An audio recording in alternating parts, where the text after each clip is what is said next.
Hey you, welcome back to our channel. No vídeo de hoje eu quero falar com você um pouco sobre os sufixos. Eu sei que a palavra assusta um pouquinho, mas fica comigo aqui porque é bem importante.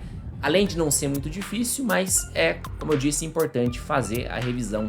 Essa revisão que eu estou prestes a fazer com você, de quem são, né, quais são, como funcionam, para que servem, né? E fica comigo até o final desse vídeo que você vai com certeza dar uma bela de uma melhorada e uma atualizada nos seus conhecimentos, no seu entendimento e é óbvio, consequentemente, mais importante, no seu vocabulário e no seu desenvolvimento, na sua desenvoltura, melhor dizendo, na hora de falar inglês. Você vai falar com muito mais confiança e vai até escrever com muito mais confiança, porque afinal de contas a gente vai ver de fato, né, aqui de forma visual, né, assim, no sentido de quais letras, né, como escreve, tudo e tal.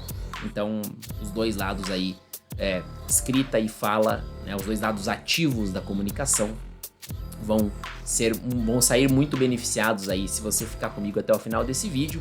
E é claro, deixar a sua opinião, seu comentário, né, se inscrever aqui no canal, não deixar de fazer isso, né, buscar a gente lá nas redes sociais, os links estão todos aqui na descrição do vídeo e a gente se vê e se fala por lá também, é claro. Vamos lá!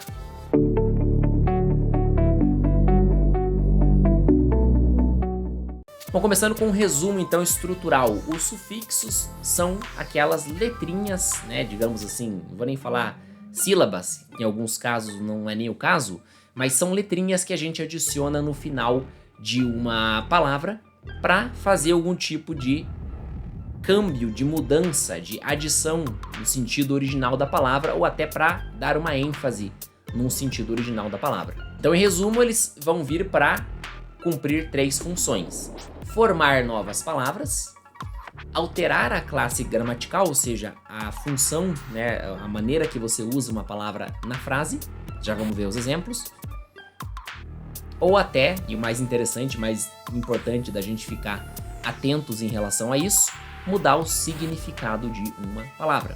Então, começando pelos sufixos que vão formar substantivos, ou seja, coisas, os sufixos que vão transformar ações, no caso os verbos, e características descritas, no caso os adjetivos, em coisas, em palavras, em tópicos, digamos assim. Por exemplo, o ER ou OR, né, or, que adicionados ao final de uma palavra vão criar um sentido de agente ou alguém que exerce determinada função. Por exemplo, o verbo teach, ensinar, a ação ensinar. Quando adicionamos o ER no final, fica teacher, que você conhece muito bem a palavra, né, professor. A palavra est, que a gente já tem mais ou menos uma estrutura bem parecida, quase igual em português, né, que é adicionado ao final de uma palavra, né, no caso aqui uma ação, no exemplo que eu vou dar, né, para indicar uma profissão ou algum tipo de adepto a alguma coisa, né. Por exemplo, art, artist. Agora o sufixo ness, nesse aqui você presta bastante atenção porque ele é um dos mais importantes, assim, um dos mais úteis na hora de você se comunicar em inglês. E ele vai ser adicionado após uma ação ou um adjetivo, né, um verbo ou um adjetivo, para criar um estado ou qualidade. Por exemplo, a palavra happy, feliz, quando acrescida desse sufixo ness, ficando happiness, fica felicidade. O seu significado passa a ser felicidade, ele vira a palavra felicidade. Happy, feliz, happiness, felicidade. Aí o sufixo ment, que é latino, então é também quase a mesma coisa que a gente tem em português, mas vale relembrar, né? Que aí seria apenas o ment, sem o gênero no final, né? Que é adicionado para indicar um resultado ou ação de alguma coisa, né? Mudar o sentido ali original para trazer resultado, para o sentido de resultado ou ação. Por exemplo, o verbo develop, né, desenvolver, acrescido de ment, fica development, ou seja, desenvolver, desenvolvimento. Como eu falei, bem parecido com o português, nem precisa fritar muito o neurônio aí. ET, I-T-Y, usado para indicar, para expressar qualidade. Por exemplo, active, adjetivo active, ativo, com o it no final fica activity. Então, ativo, atividade. Também muito parecido com o da nossa língua. Agora, os sufixos que formam qualidade. A gente viu nessa primeira leva os que formam coisas, né? Que formam títulos, digamos assim, né? Substantivos, descrições, né? Agora vamos ver os que formam qualidade, os que mudam as palavras para que elas tenham o sentido para que elas passem a ter, melhor dizendo, o sentido de uma qualidade, de uma característica. Ou seja, de um adjetivo. Full, cheio. A palavra full significa cheio, claro, com 2 L's, né? Aqui o sufixo vai vir apenas com 1. Toma cuidado para não errar. Então, por exemplo, care, que é o verbo cuidar, junto com full, fica careful, ou seja, cuidadoso.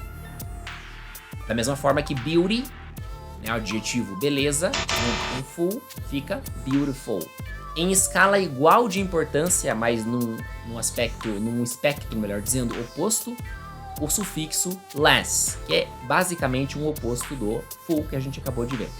Então, full é cheio de, né? O less seria, digamos, vazio de. Não é bem isso, mas sem, né? Vamos dizer assim. Indica a escassez de alguma coisa, de alguma maneira. Por exemplo, hope, a palavra hope, esperança. Quando eu formo junto com less, crio a palavra hopeless, eu vou dizer, né, sem algo, vou estar apontando para algo sem esperança, algo desesperançoso. Os, né, que é escrito O-U-S, seria basicamente o nosso oso do português. Olha como a gente tem sufixos em português também, tá? Você achando que é coisa 100% nova. Não, não é. Então, né, para nós é uma boa notícia isso, porque você vai mais ou menos pelo mesmo caminho do que já existe na sua língua, né? Então, o osso, ele vai trazer o sentido de caracterizado por. Por exemplo, danger, perigo, dangerous, perigoso. Agora, o able, né? Escrito A-B-L-E ou I-B-L-E. Aqui já de saída eu peço para você tomar cuidado porque não é able, tá? A palavra able sozinha tem esse sentido, né? E geralmente esse encontro de letras vai trazer esse tipo de pronúncia, perdão, falei sentido, eu quis dizer esse som, né?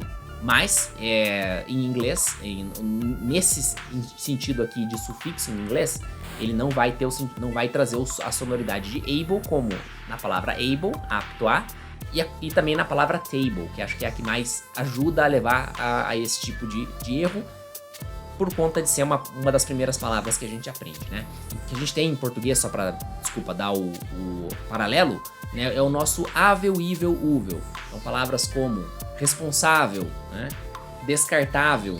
Então, é esse o sentido do able. Por exemplo, read, o verbo ler. Readable é legível, digamos assim, né? Claro que eu não estou dizendo que sempre que a palavra termina em ável em português vai ser com A-B-L-E em inglês, né? E sempre que termina com I vai ser I-B-L-E, né? Able ou able, digamos assim. Não necessariamente, tá? É importante ficar atento em relação a isso, beleza? Aí o O, né, que é igual o AU em português, a L, que vai trazer o sentido de relativo a. Por exemplo, culture, cultura. Cultural, cultural. Igualzinho como é em português. E o sufixo if, que vai trazer o sentido de tendência à qualidade. Por exemplo, create, verbo criar, creative, né, criativo. Também bem parecido, para não dizer idêntico, à maneira que a gente faz em português, né? Agora, a terceira parte, o sufixo, sim, apenas um, que transforma ações, ou melhor dizendo, que transforma qualidades em modo de ação, né, que a gente chama de advérbio, né? Advérbio que significa que modifica ou que adiciona, acrescenta ao verbo, ou seja, a ação. No caso, seria o ly, le. Né? Então, por exemplo, a palavra, o adjetivo, a qualidade quick, rápido, quando é adicionado ali, quando é adicionado o sufixo ly, fica quickly. Então, de rápido fica rapidamente. No nosso caso, em português, o sufixo é mente, né? Em inglês, ly, le.